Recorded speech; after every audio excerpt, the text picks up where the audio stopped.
สบายดีสาวโสดหน้าใหม่ทุกคนเลย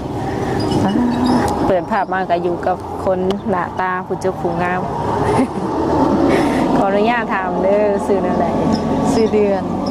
แล้วอยู่จากปีตอน 30 ปี โอ้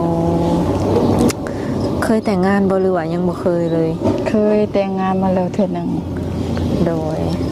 เป็นชื่ออะไรแม่ห้างบ่หรือว่าแม่ใหม่ตาจากกันโอ้ มีห้างลูกหนึง เรามีลูกแล้ว โดย ลูกยิงหรือลูกชาย ผู้หญิง ได้จากปีตอนนี้ลูกสาว 9 ปีปลายสิหัว10 ปีแหละ โหใหญ่แล้วเนาะ แม่น เพิ่นการสิว่าในสบายแล้วลูกใหญ่แล้ว ก็ยังบ่สบายปานใด ยังอยู่อะ ภาระหลายแนว โอ้ขออนุญาตถามแบบว่าเลิกลากับอันคนเก่านี้ได้โดนหรือบ่ โดยได้5-6 ปีแล้ว ลูกสาวนี่แบบเชื่อในพ่อเพิ่นก็ยังดูแลบ่หรือว่า ตัดเลยตัดทั้งเจ้าตัดทั้งลูกอะนะ บ่ได้ดูแลนะมีแต่ข่อยเลี้ยงผู้เดียวก็พ่อแม่เลี้ยงซอย หากเจ้ากับเพิ่นนี่ถือว่าเลิกลากันแบบขาด 100% แล้วติเนาะ โดย โอเคถามเพื่อไว้ซื่อๆยันว่าคนใหม่เข้ามายันมีปัญหาเนาะ มื้อนี้ก็ถือว่าออกมาแบบเปิดใจแม่นบ่ โดย เปิดใจแบบใดอ่ะลองเว้าให้ FC ฟังแหน่หาแฟนบ่หรือว่าหาคู่ชีวิตอันนี้ หาแฟนก็ได้คันมีคู่ชีวิตก็ได้ไม่ได้ก็ได้ ถ้าว่ามีคนแบบว่าถึกใจทางเจ้าเองก็พร้อมแบบว่าสร้างครอบครัว แม่น เออ ว่าอันยกกะลายเด้ โดยเป็นแฟนก็ได้เป็นสามีก็ดีเนาะ โดย ปัจจุบันนี้เจ้าเฮ็ดเวียกเฮ็ดงานหยังซะ ตอนนี้เฮ็ดเวียกอยู่อันโรงงานตุ๊กตา อยู่อันสวรรณเขตบ่ แม่น เอาอยู่ในตัวเมืองพุ่นแม่นบ่ แม่น ข่อยก็เคยได้ยินซื่อๆปัจจุบันนี้ก็ยังเฮ็ดเนาะ โดย เฮ็ดได้ หาก็เฮ็ดได้ประมาณ 2-3 อาทิตย์เนี่ย หากะเข้า แม่น เมื่อก่อนนี่ซะเฮาอยู่ไสจ้ะ แต่ก่อนเฮ็ดอยู่อัตตปือ บ่ได้เคยไปฝั่งไทยบ่ เคยไปตั้งแต่ตอนสร้างครอบครัวเพิ่นแต่โดนล่ะไปแต่ปี2017-18ไปโดน ตั้งแต่เป็นโสดมานี่ก็คืออยู่แต่อยู่ฝั่งลาวเนาะ แม่น บ่ได้ไปเฮ็ดงานเหตุการณ์อยู่บ้านเพิ่นว่าซั่นซะ โดย เลยเปิดใจในมื้อนี้นี่แบบใดอยากหาแบบคนประมาณใดคิดว่าอยากได้คนรอบ่หรือว่าจังไดมีสเปคบ่ แบบใดก็ได้ขอเพียงที่เขาหักเฮาเพิ่นแยงเฮาซัพพอร์ตเฮาได้แล้วก็หักลูกเฮา ก็บ่ติว่าเพิ่นสิหล่อหรือว่าบ่หล่อนี่บ่เกี่ยวเนาะ โดยขอเพียงแต่มีจิตใจดีหักเฮาแล้วก็หักลูกเฮาครอบครัวเฮา อายุเด้เพิ่นเจ้า30เนาะเจ้าอยากได้คนที่ว่าเข้ามานี่เข้ามาร่วมน้ำเฮานี่อยากได้ประมาณจักปี ได้ประมาณ38-19ขึ้นไป30ปลายขึ้นไป ขึ้นไปฮอดสูงสุดเท่าไหร่ ฮอด50ปลายก็ได้ หรือว่า 60ก็50 60ก็ได้ โอเค เน่ยังมีใจอ่อนอยู่เด้เนาะ60ก็ได้เพิ่นว่าก็แม่นบางทีแบบว่าเพิ่นอายุหลายได้ตามความเป็นจริงเพิ่นอายุหลายแต่ว่าบางคนเพิ่นยังหนุ่มนะยังหนุ่มแล้วก็ยังแบบแข็งแรงก็มี โดย 60ปลายนี่ก็ยังโอ้ยเพิ่นก็ยังแข็งแรงยังหล่อ ก็ได้เนาะ โดย เลยเจ้าคิดว่าหน้าที่การงานนี่สำคัญบ่คนที่สิเข้ามาคุยนี่อยากได้คนที่ว่ามีเวียกเฮ็ดงานทำบ่หรือว่าชาวไร่ชาวนาทำมาค้าขายนี่ก็สิลมเบิด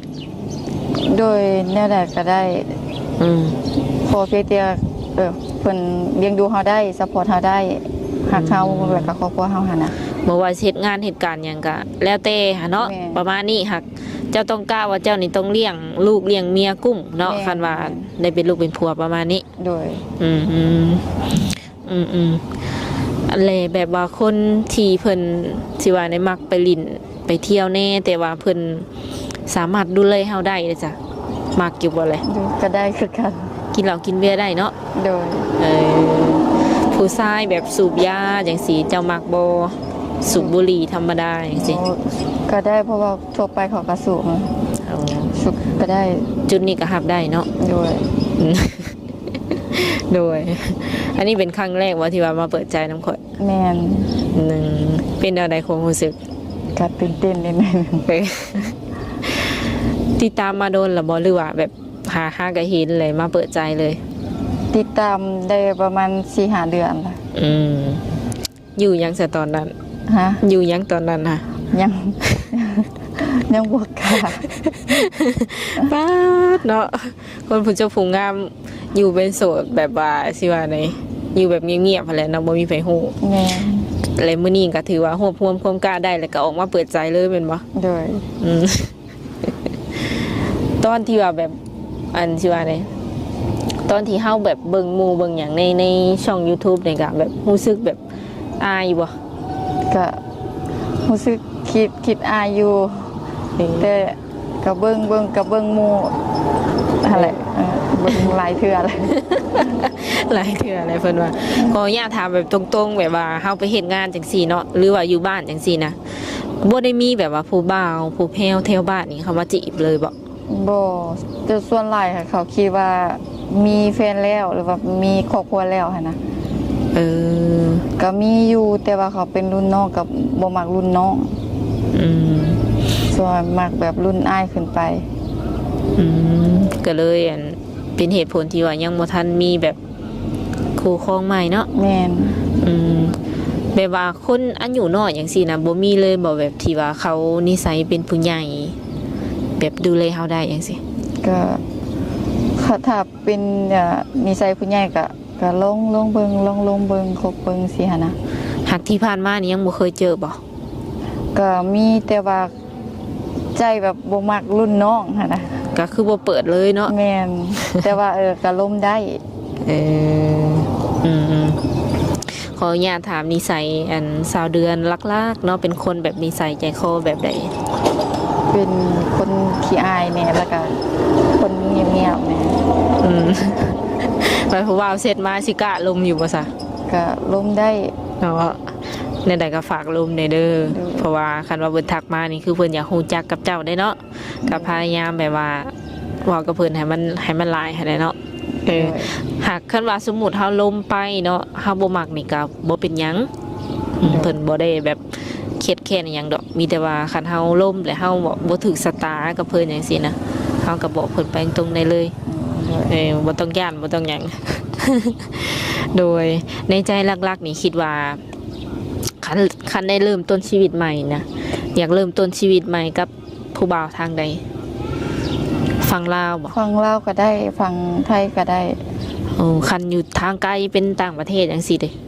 โดยก็ได้คือกัน อืมไปอยู่น้ำเพิ่นก็ได้บ่ โดย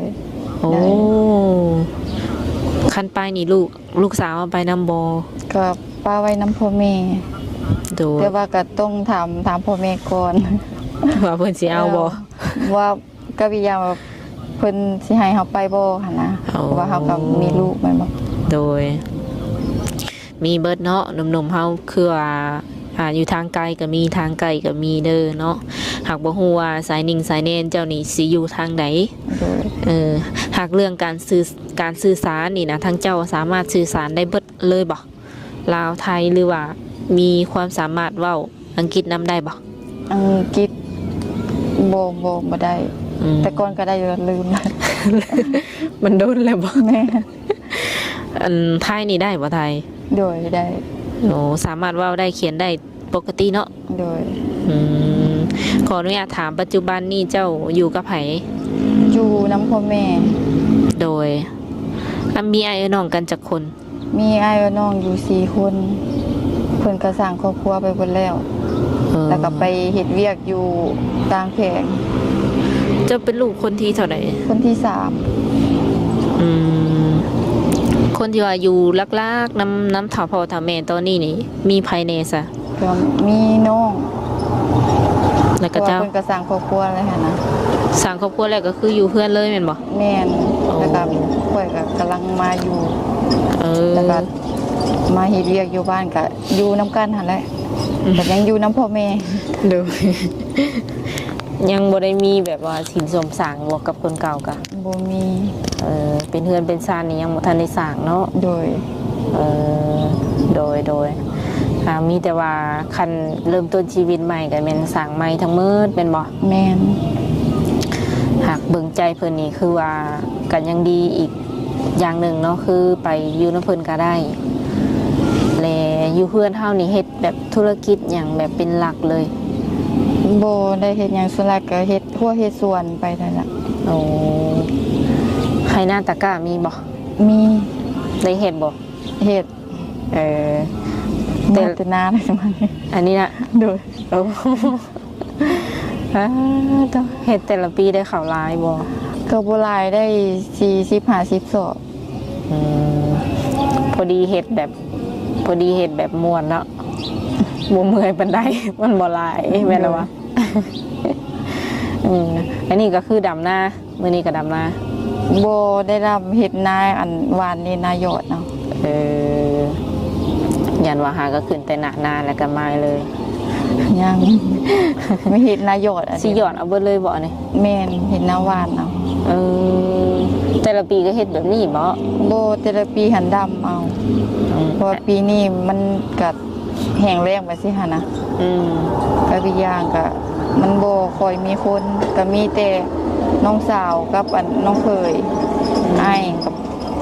สร้างครอบครัวแล้วกลับไปอยู่น้ำลูกน้ำเมียเพิ่น อืม ก็บ่ได้มาแบบดนๆมีเวียกเพิ่นจังมาหั่นนะ อืมถ้าพ่อถ้าแม่เพิ่นอายุจักปีตอนนี้ พ่ออายุ57ปีแม่55ปี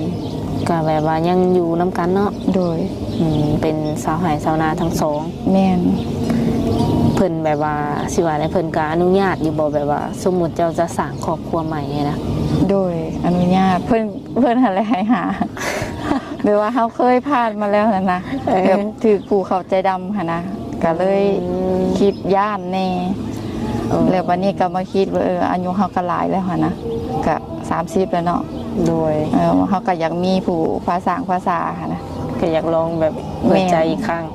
แม่น พ่อแม่เพิ่นนี่ก็ถือว่าฮู้แล้วเนาะว่าจะออกมาเปิดใจนี้ โดย คือแบบว่าเป็นแนวใดแบบว่ามันเจ้าคือว่าแบบอดีตที่ผ่านมามันบ่ค่อยดีอะนะ แบบ มือที่สามหรือจังได บ่แบบว่าเพิ่นยังติดลิ้นค่ะนะยังติดลิ้นแบบยังบ่มีความรับผิดชอบ แต่ก็บ่ได้แบบว่าตบตีกันที่เนาะ บ่ เลยเห็นได้ไหนแบบว่าต่างคนต่างไปบ่หรือว่าเจ้าป้าเพิ่นเลย ก็ต่างคนต่างสมัครใจ เพราะว่าให้เพิ่นหยุดแม่นบ่ โดย เพิ่นก็บ่หยุดหันนะแล้ววันนี้คัดอีกหนึงก็เพิ่นมีไม้ก่อนแล้วคนเพิ่นไปลิ้นหั่นน่ะแล้วก็มีแต่ว่าสมัครใจกันแบบแยกย้ายกันไปนั่นเบิ่งก่อนแต่ว่าเพิ่นก็สร้างครอบครัวใหม่นั่นแหละ ตอนที่ว่าเอาแบบว่ากับเพิ่นนี่นะได้ตบได้แต่งจับเจือบ่ โดย เออก็คือกินดองอย่างเรียบร้อยเนาะ แม่น แล้วบัดนี้สิว่าได้ให้โอกาสเพิ่นแล้วแต่ว่าเพิ่นบ่ยอมแบบว่าปรับตัว แม่น ก็เลยล้มกันแล้วก็ต่างคนต่างแยกย้ายประมาณนี้เนาะทุกคน แม่น คือหลายคนที่เข้ามานี่ต้องแบบว่าบ่ไปหลิไปกินหลายบ่ ก็บ่ถึงขั้นว่าบ่ให้ไปกินไปลิ้นไปกินหั่นนะก็ไปบางทีก็ไปนำกันบ่หรือว่าเราไปแล้วแต่เหตุผลของไผมันหั่นน่ะ ส่วนเจ้าเองมักไปหลินไปเที่ยวอยู่บ่ ก็บ่ค่อยบ่ได้ไป แบบเคยไปแบบปาร์ตี้อยู่บ่ บ่ คือแบบไรสักแบบเฮาอยู่เป็นโสดจังซี่บ่ได้มักไปหลินเลย ก็ไปอยู่แบบว่าดนๆแบบคืออันนั้นเฮาเฮ็ดเวียกแล้วเวลาเฮาพักเวียกก็ไปสร้างสรรค์กับหมู่เล็กน้อยจังซี่ เออ ส่วนหลายก็มีแต่เฮ็ดเวียกมันบ่ค่อยมีเวลาพักคันพักก็ออกให้ออกนา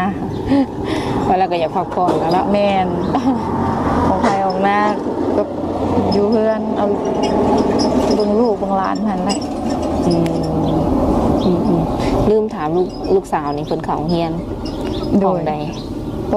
.3 โดยอ่านป .3 เนาะก็คือเรื่องนุ่มเรื่องอย่างนี้ถือว่าตัดออกบ่เพิ่นเซาเบิดแล้วบ่ ก็ส่วนหลายเพิ่นก็ยังกินอยู่แบบว่ากินตามอาหารนะบำรุงเพิ่นน่ะนะ อืม แล้วก็ต้มขนมหั่นแหละ โอ้เออแต่ก็สิบ่อันนั้นปานใดเนาะ โดย หากแบบว่าเขาเนี่ยถามตรงๆคันมีคนที่ว่าเพิ่นพร้อมแบบดูแลอย่างซี่นะอยากได้เป็นลูกเป็นเมียเลยเนาะ โดย คือเจ้าพร้อมที่จะสละโสดเลยบ่หรือว่าแนวใด โดยก็ต้องศึกษาเบิ่งใจกันก่อนจังแบบว่าสารโสดนะ เด้อคิดว่าประมาณจักเดือนเบิ่งใจกันนี่โดนบ่ ก็เขาลองเมื่อก่อนก็คือหน้าสิบ่โดน ยัง